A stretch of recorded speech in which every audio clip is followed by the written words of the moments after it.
सर्वांना माझे साष्टांग दंडवत प्रणाम। आजची लीळा आहे ब्राह्मणाच्या गायी राखणे। द्विज गोरक्षण नांदेड या गावी स्वामींना अवस्थान होते।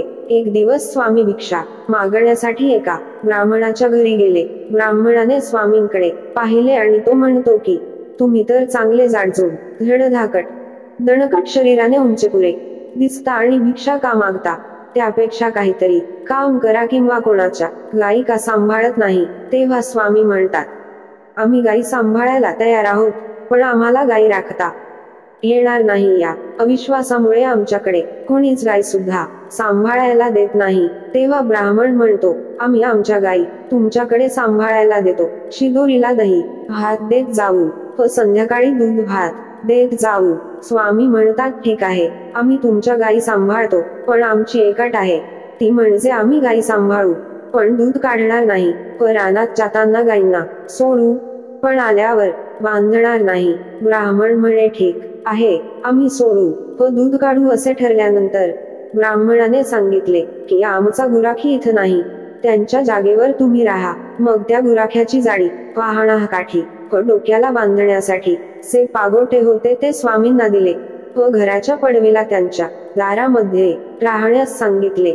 दुसऱ्या दिवशी सकाळी स्वामींनी गायी सोडल्या, दहीभाताची शिदोरी घेतली व पुढे स्वामी मागे गायी।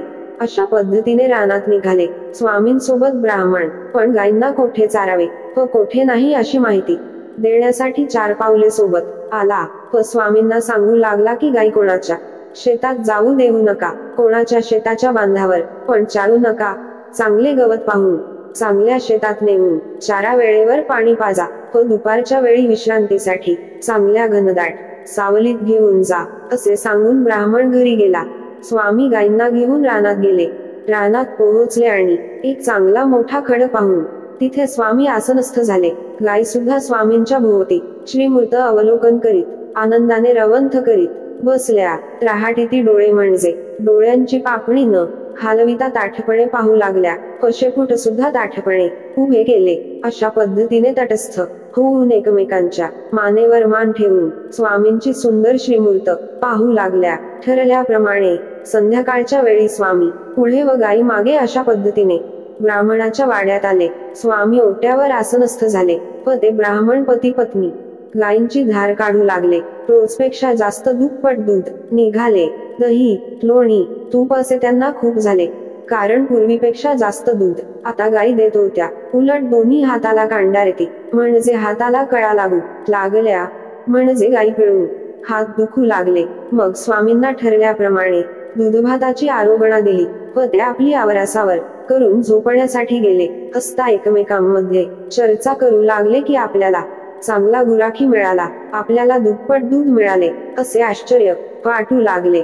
दुसऱ्या दिवशी ब्राह्मण परत स्वामींना अनुवर्जित निघाला असे। 3 दिवस दररोज माहिती देण्यासाठी जात असे। एक दिवस गावातल्या दुसऱ्या गुराख्याने ब्राह्मणाला सांगितले की अरे, असा तू कोण ठेवून घेतला आहेस जो गायींना गवत खाऊ घालत नाही, पाणी पाजत नाही, सावलीत बसवत नाही, एका खडकावर नेऊन बसवितो व संध्याकाळी घरी आणतो। मग ब्राह्मण विचार करतो की दूध तर दुप्पट निघत आहे आणि हा असं का सांगतो? 2 दिवस ऐकून घेतले व तिसऱ्या दिवशी सत्य काय आहे हे पाहण्यासाठी आला व मनात म्हणतो, हे गोसावी असती आणि जाती म्हणजे जोपर्यंत वाटले तोपर्यंत राहतील व मनात आले तर निघून जातील, म्हणून गायी कोणत्या रानात चरण्यासाठी नेतात हे पाहण्यासाठी आला व चोरून एका झाडावर चढून पाहू लागला तर खरोखरच गावातल्या गोपाळांनी सांगितले तसे पाहिले। दररोजच्या खडकावर स्वामी बसले व सभोवताली गायी आनंदाने रवंथ करीत श्रीमूर्तीचे अवलोकन करीत आहेत। आता ब्राह्मणाच्या लक्षात आले की हे कोणी सामान्य पुरुष नसून साक्षात श्रीकृष्णाचे अवतारच आहेत। मग घरी येऊन आपल्या पत्नीला सांगू लागले की आपल्या गायी जे सांभाळतात ते साक्षात श्रीकृष्णच आहेत। आपल्या पत्नीला सांगू लागले, आता ते येतील तेव्हा एक पाय तू धर व एक पाय मी धरतो, मग आपण त्यांना विचारू की तुम्ही गायी म्हणजे तुम्ही कोण आहात ते सांगावे। असा त्याचा मनोर्थ जाणून स्वामींनी गायी वाड्यात घातल्या व आपण बाहेरच्या बाहेरच पुन्हा त्या ब्राह्मण पती पत्नीला दर्शन न देताच बीजे केले। घरी येऊन देवा आमुच्या राखिल्यास गायी, परी तुझं ओळखिले नाही। दंडवत प्रणाम। व्हिडिओ आवडल्यास लाईक करायला विसरू नका। या लीळेचा आदर्श आहे. ब्राह्मणाने वृक्षावर चढून सत्यता पाहिली व हे श्रीकृष्ण महाराज आहेत असे लक्षात आले. एकीकडे धर्म आहे, देव आहे व एकीकडे प्रपंच आहे. तरी पण ब्राह्मण देवाकडे न जाता प्रपंचाकडेच गेला व त्यामुळे खूप मोठे नुकसान झाले. तेव्हाच स्वामींच्या जवळ येऊन दर्शन घेतले असते तर दर्शन झाले असते, परंतु घरी गेल्यामुळे दर्शनही झाले नाही. तसेच प्रत्येक माणसाचे होते. धर्मापेक्षा प्रपंचाकडेच जास्त ओढा असतो. धर्म कळाला तरी आपण तिकडे वेळ देत नाही आणि प्रपंच करून झाला तरी त्याला वेळ दिल्याशिवाय राहत नाही. त्यामुळे कितीतरी लोकांचे नुकसान झाले. जवळ आलेला देव दूर गेला असे होता कामा नये. ज्या वेळेला जे प्राप्त झाले त्याला अधिक वेळ द्या, कारण एकदा गेलेली वेळ परत येत नाही. म्हणून वेळेला किंमत द्या व जास्तीत जास्त धर्म व देव कळण्याचा प्रयत्न करूया. हाच आदर्श. दंडवत प्रणाम. व्हिडिओ आवडल्यास लाईक करायला विसरू नका. आजच्या लीळेचे प्रश्न आहे. पहिला प्रश्न आहे, ब्राह्मणाच्या घरी स्वामी गेले असता ब्राह्मण स्वामींना काय म्हणाले? दुसरा प्रश्न आहे, स्वामींनी ब्राह्मणाला कोणत्या 2 अटी सांगितल्या? तिसरा प्रश्न आहे, स्वामींच्या सभोवताली बसून गायी काय करत होत्या? चौथा प्रश्न आहे, हे साक्षात श्रीकृष्ण आहेत असे ब्राह्मणाच्या केव्हा लक्षात आले? पाचवा प्रश्न आहे, गायी कधीपासून दुप्पट दूध देऊ लागल्या?